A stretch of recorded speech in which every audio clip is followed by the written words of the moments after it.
Welcome back प्यारे बच्चों। तो ब्रेक पे जाने से पहले हम ये बात डिस्कस कर रहे थे कि बादशाह ने एक ख्वाब देखा और उस ख्वाब की ताबीर क्या थी जो मुल्क में किसी को नहीं आई लेकिन हज़रत यूसुफ अलैहिस्सलाम को आती थी। और उन्होंने ये बताया कि 7 साल के लिए मुल्क के अंदर बहुत अनाज होगा, बहुत फसल होगी, पानी होगा, हरियाली होगी, इतना होगा कि हम ज़ख़ीरा कर सकते हैं। लेकिन इसके बाद 7 साल के लिए बेतहाशा कहत पड़ेगा, सब सूख जाएंगे, ज़मीन बंजर हो जाएगी, पानी सूख जाएगा।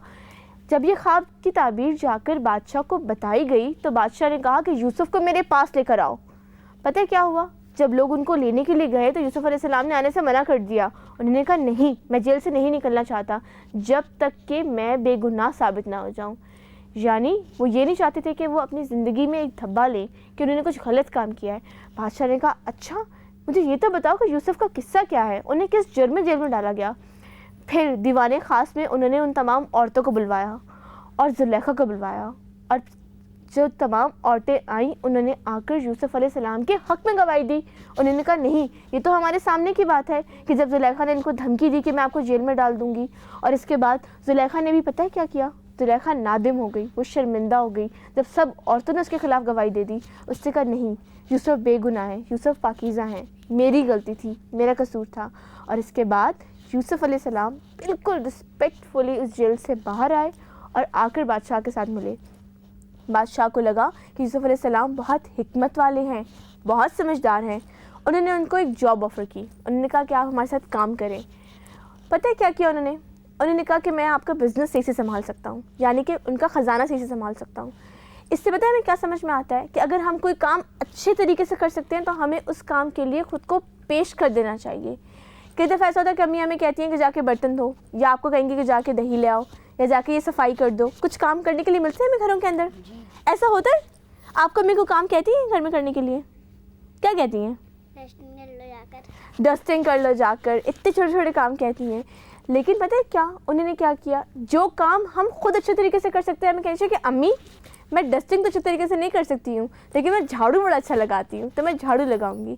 यानी आपको जो काम आता है आप जाके खुद सजेस्ट करें कि मुझे ये चीज़ अच्छी आती है, मैं ये चीज़ करूँगी, जो अच्छी चीज़ नहीं आती है वो नहीं करें। समझ में आया? यानी कि जो आपको अच्छी चीज़ आती है उसको अप्लाई करें। उन्होंने कहा मैं ये अच्छा कर सकता हूँ, और बादशाह ने उन पर भरोसा करते हुए सब कुछ उनके हाथ में दे दिया।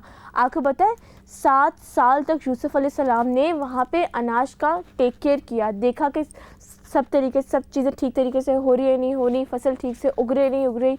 और इसके बाद वो अनाज सेव करते गए, ज़ख़ीरा करते गए, गोदामों में डालते गए। यानी सब कुछ साथ साथ यूज़ नहीं करवाया, आवाम को भी दिया लेकिन इतना जिसकी ज़रूरत हो, और सेव करते रहे। 7 साल बाद जैसे कि कहा गया था कहत पड़ गया।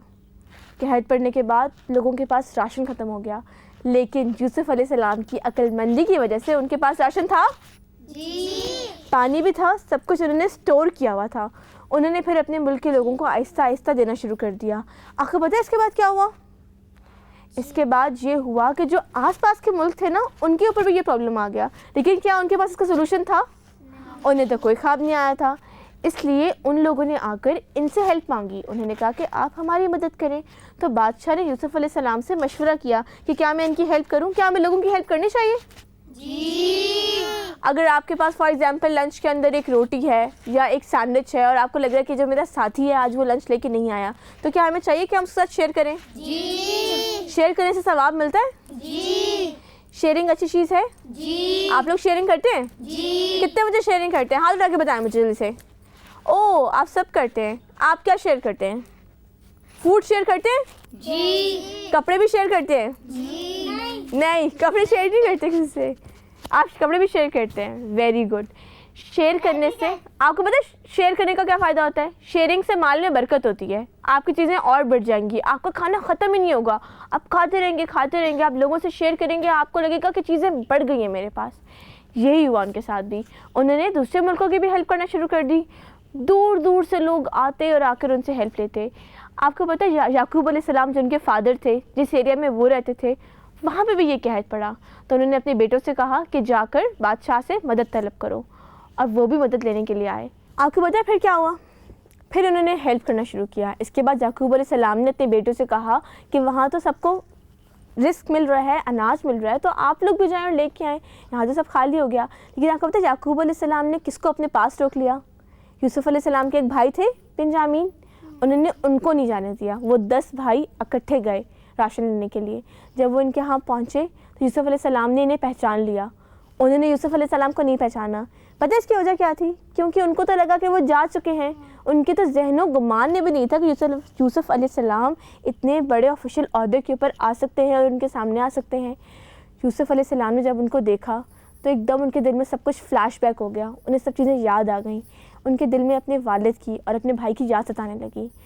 उन्होंने उनको राशन दिया और उसके बाद पूछा कि अच्छा आपके घर में और भी कोई है? तो उन्होंने कहा हाँ, हमारा एक भाई पीछे रह गया। उन्होंने कहा आप उसको भी लेकर आएंगे तो मैं आपको डबल राशन दूंगा। उन्होंने कहा अच्छा, ये तो बड़ी अच्छी बात है, ये तो बड़ा अच्छा आदमी है जो हमें डबल राशन भी देगा अपने दूसरे भाई को लेकर आने पर, और हमें इतना कॉपरेट भी कर रहा है और इतना हमें रिस्पेक्ट भी दे रहा है। इसके बाद वो सब काफ़िला लेके वापस अपने वालिद के पास गए। लेकिन जब वो अपने वालिद के पास पहुँचे और उन्होंने कहा कि हम बिन्यामीन को लेके जाएंगे, पता है उन्होंने क्या किया? उन्होंने जाकर जब अपने अनाज की बोरियां खोली तो उसमें से पैसे निकल आए।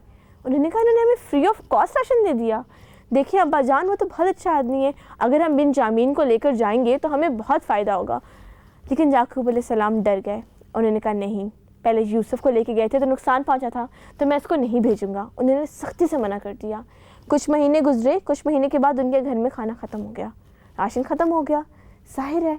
फिर इसके बाद हज़रत याकूब मजबूर हो गए। उन्होंने कहा ठीक है बिन्यामीन को ले जाओ, लेकिन उन्होंने अपने बेटे को नसीहत की कि इसको हिफाजत से लेके जाना, अब इसको कोई तकलीफ़ नहीं पहुंचनी चाहिए। उन्होंने कहा ठीक है। इसके बाद सफ़र के दौरान उन्होंने अपने भाई की बहुत हिफाजत की, उसे बहुत टेक केयर करके लेके गए, बहुत तरीके से उसका ख्याल रखा। लेकिन जब वहाँ जाकर पहुँचे, यूसुफ अलैहिस्सलाम ने अपने भाई को देखा तो उनका दिल खुशी से भर आया, तो उन्होंने बिन्यामीन को बिल्कुल अपने पास बिठाया। यूसुफ अलैहिस्सलाम बहुत खुश हो गए। इसके बाद जब वो उस रात अपने भाई को मिले तो उन्होंने कहा कि आप मुझे अपना भाई बना लें। बिन्यामीन ने पता है क्या कहा?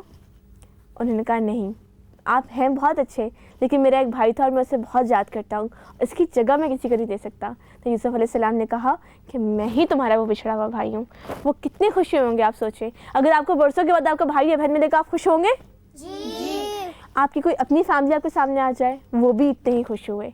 और खुश होने के बाद इसके बाद क्या हुआ ये मैं बताऊंगी एक ब्रेक के बाद। तो प्यारे बच्चों, हमारे साथ रहिएगा।